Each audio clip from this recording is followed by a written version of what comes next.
வருடம் 2099. 3 துணிச்சலான விண்வெளி வீரர்கள் ஆரவ், மீரா, ரோஹன் மனித வரலாற்றின் மிகப்பெரிய பயணத்திற்கு தயாராகின்றனர். இது எங்கள் பூமியிலிருந்து 4 ஒளியாண்டுகள் தூரத்தில் இருக்கும் அல்பா சென்டூரி என்ற புதிய உலகத்திற்கான சாகசம். ஸ்ரீஹரிகோட்டா விண்வெளி மையத்தில் ஜிஎஸ்எல்வி ராக்கெட் பறக்கிறது. வானம் அதிர்கிறது. மனிதனின் கனவு வானத்தை தாண்டுகிறது. பயணத்தின் நடுப்பகுதியில் சூரிய ஒளி பலகை செயலிழக்கிறது. ஆரவ் விண்வெளியில் தனியாக வெளியில் சென்று அதை சரிசெய்கிறார். மனதில் பயம் இருந்தாலும் அவரது துணிச்சல் வெற்றியே தருகிறது. மாதங்கள் கடந்து செல்கின்றன. விண்கலத்தின் உள்ளே மூவரும் ஈர்ப்பின்றி மிதந்து கொண்டு தூர வானில் நட்சத்திரங்களை கவனிக்கிறார்கள்.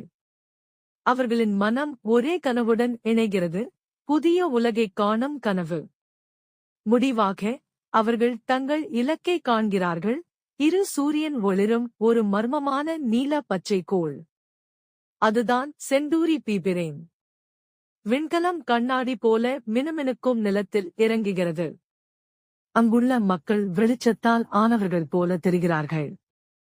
அவர்கள் புன்னகையுடன் வரவேற்கிறார்கள், வெல்கம் டு அ நேஷன் என்று சொல்கிறார்கள். மொழி தெரியாவிட்டாலும் அவர்களின் இதயம் நண்பத்துவத்தால் நிறைந்தது. மூவரும் அந்த உலகைச் சுற்றி பார்க்கிறார்கள். விளக்கங்கள், மிதக்கும் வாகனங்கள், மொழியில் கல்வி பெறும் குழந்தைகள், அனைத்தும் அதிசயம். அவர்கள் புரிந்து கொள்கிறார்கள், அறிவும் அன்பும் சேரும்போதுதான் உண்மையான முன்னேற்றம்.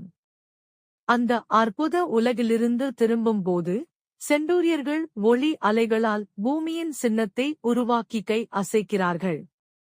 அவர்களின் விடைபெறும் ஒளி மனிதனின் எதிர்காலத்திற்கான நம்பிக்கையை வெளிப்படுத்துகிறது. இது மனிதனின் நட்சத்திரங்களுக்குப் பின் நடந்த பயணம். அன்பும் அறிவும் இணைந்த ஒரு புதிய உலகத்தின் தொடக்கம்.